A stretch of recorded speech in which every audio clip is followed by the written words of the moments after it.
네, SK 하이닉스 실적에 대해서 보다 자세하게 내용 분석을 해보겠습니다. 일단 호실적을 발표를 했지만 주가는 지금 8.25% 급락을 하고 있습니다. 그래도 주가는 또 실적이 긍정적으로 나왔으니까 언젠가는 수렴을 하게 되겠죠. 일단 실적 내용부터 자세하게 따져보겠습니다. 산업부의 정재훈 기자와 함께하겠습니다. 어서 오세요. 일단 역대급 실적이기는 하죠. 그렇습니다. 이제 주가와 정반대의 결과가 지금 펼쳐지고 있는데 방금 전에 SK 하이닉스 컨퍼런스 콜이 끝났는데 뭐 주가 지금 시장 흐름과는 정반대로 좀 굉장히 낙관적으로 좀 바라보고 있는 경향이 좀 있습니다. 방금 나온 이제 2분기 실적 발표 좀 내용 살펴보면요. 이제 매출이 16조 4,233억 원, 그리고 영업이익이 5조 4,685억 원을 기록했습니다. 지난해 같은 기간보다 매출이 124% 넘게 증가했고 영업이익은 전년에 적자였기 때문에 흑자 전환을 했습니다. 어닝 서프라이즈를 기록했던 1분기보다도 영업이익이 89% 이상 늘었습니다.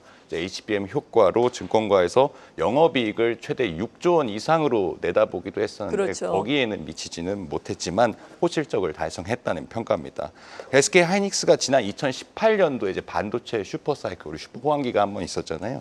여기에 버금가는 실적을 6년 만에, 그러니까 영업이익이 5조 원대 이상으로 나온 건 그 이후 6년 만이거든요. 그러니까 좀 호실적이라고 볼 수 있고, 지난해 2분기에 이제 2조 8천억 원 수준의 적자를 기록했다는 측면에서도 사실 반도체 사이클이라는 게 3, 4년 주기로 움직였는데 최근에 이제 AI 붐을 타고 이 업황 자체가 1년 만에 뒤집혔다는 양상이 달라졌다는 걸 확인할 수 있다는 게 이번 실적에서 드러난 겁니다. 네, 아무래도 달라진 것의 주역은 HBM일 텐데 HBM 쪽의 매출도 확연하게 증가를 했다고요.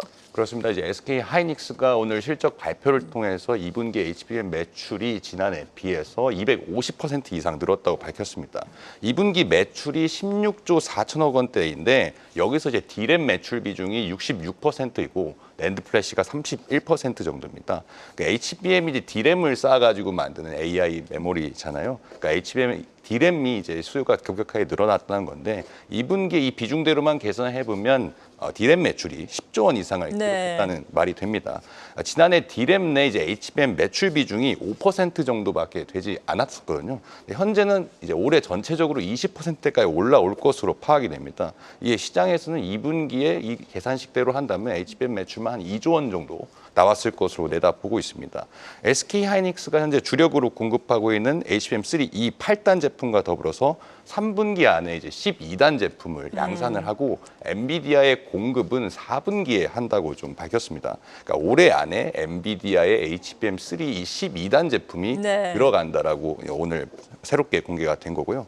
여기에 이제 엔비디아의 계속된 AI 가속기 업그레이드로 인해서 하반기로 갈수록 이 HBM 매출 비중, HBM 매출 자체가 계속해서 증가할 것으로 좀 전망이 되고 있습니다.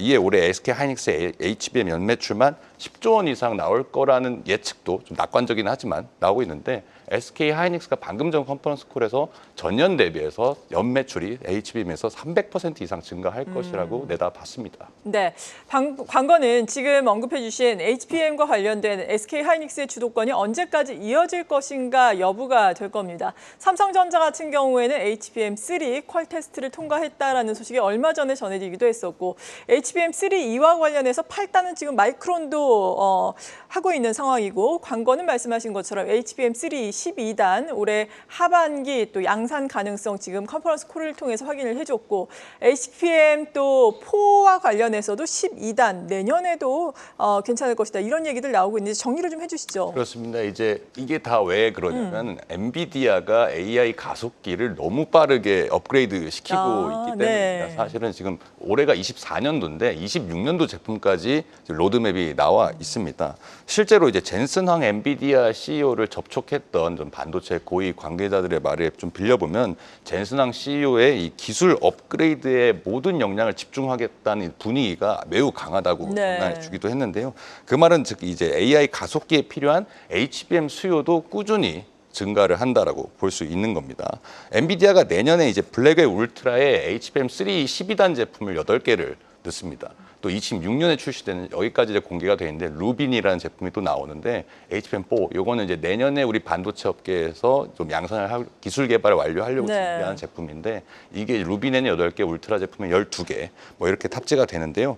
SK 하이닉스는 때문에 올해까지 HBM 주도권을 유지를 하고 있는데 좀 자신감이 있습니다. 이게 반도체에서 아무리 HBM이라고 하지만 이게 고객사의 맞춤형으로 좀 만들어 줘야 하거든요. 그러니까 본인들이 이미 하고 있었기 때문에 이미 고객사의 수요를 충족시키고 있었기 때문에 이걸 잃지 않겠다는 좀 자신감이 있습니다. 또 AI 수요 증가로 인해서 뭐 시장 자체가 정체돼 있으면 후발주자가 들어와 있을 때 점유율을 뺏길 수 있지만 네. 점유율을 잃는다고 해도 시장 전체가 커지면은 계속 매출이 성장하는 거 아니겠습니까?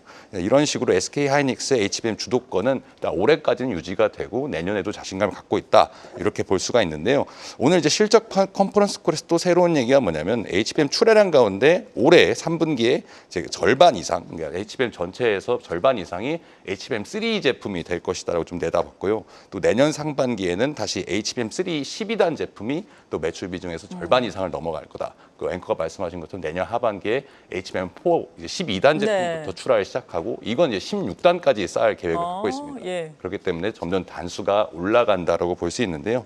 삼성전자 입장에 사실 어제 좀 시장에서 난리가 한번 났었잖아요. 로이터 보도로 나왔었는데 삼성전자의 돌파구는 사실 HBM3E가 아니라 HBM4입니다. 내년에 이제 기술 개발에서 만약에 업그레이드해서 기술 경쟁에서 SK 하이닉스를 좀 경쟁에서 이겨야 좀 이 엔비디아 공급에서 HBM 수요에서 좀 승기를 잡을 수 있다 이렇게 좀 말씀드릴 수 있겠습니다. 네, 지금까지 산업부의 정재원 기자와 함께 SK 하이닉스 컨퍼런스 콜 내용 정리를 해봤습니다. 잘 들었습니다.